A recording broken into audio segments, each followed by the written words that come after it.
صحابہ کرام رضی اللہ تعالیٰ عنہم اجمعین نام لے لے کر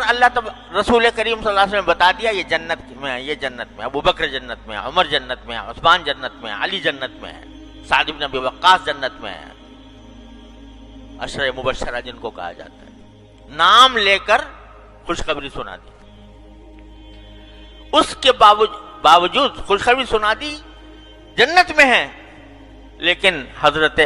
عمر رضی اللہ تعالیٰ عنہ حضرت حذیفہ بن یمان سے پوچھ رہے ہیں کہ مجھے یہ بتا دو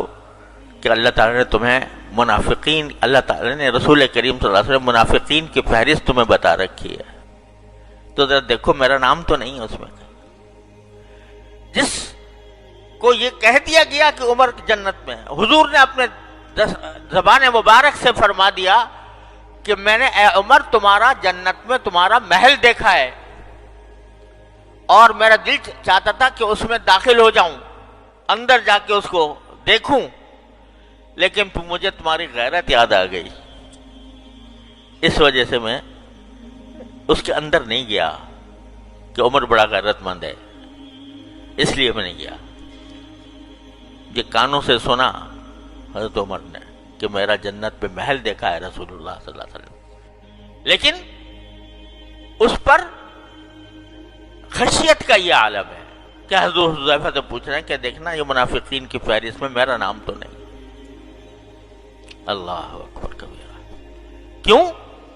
کہ پتہ نہیں اس وقت تو رسول کریم صلی اللہ علیہ وسلم نے یہ فرما دیا تھا، لیکن کہیں بعد میں مجھ سے کوئی غلطی نہ ہو گئی ہو، بعد میں مجھ سے کوئی ایسی حرکت سرزد نہ ہو گئی ہو۔ اور ایک اتنی پیاری بات ایک مرتبہ حضرت فاروق اعظم رضی اللہ تعالیٰ عنہ نے فرمائی۔ حضرت ابو موسیٰ اشعری رضی اللہ تعالیٰ عنہ سے فرمایا کہ ابو موسیٰ یہ بتاؤ کہ اگر ہمارے ساتھ کچھ ایسا معاملہ ہو جائے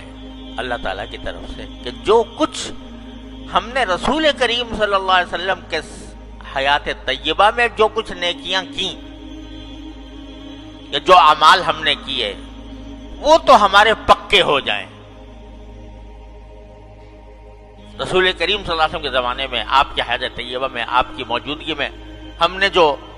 نیکیاں کی ہیں وہ تو ہمارے لیے پکی ہو جائیں، اور آپ کے بعد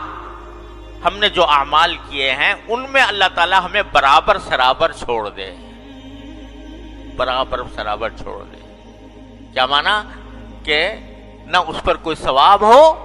اور نہ ہم سے جو کچھ غلطیاں ہوئی ہو ان کے اوپر کوئی عذاب ہو، تو کیا تم اس کو پسند کرو گے کہ حضور اقدس صلی اللہ علیہ وسلم کے زمانے کی نیکیاں تو پکی ہو جائیں، یعنی ان کا اجر اللہ تعالی ہمیں عطا فرمائے، اور آپ کے بعد جو زندگی گزری ہے ہماری تو اس میں ہم برابر سرابر چھوٹ جائیں کہ نہ عذاب ہو نہ ثواب ہو، تو کیا آپ کو پسند ہوگا؟ تو حضرت ابو موسیٰ اشعری نے فرمایا یہ کیوں پسند ہوگا؟ اللہ تعالیٰ کا فضل و کرم ہے، ہمیں رسول کریم صلی اللہ علیہ وسلم کے بعد بھی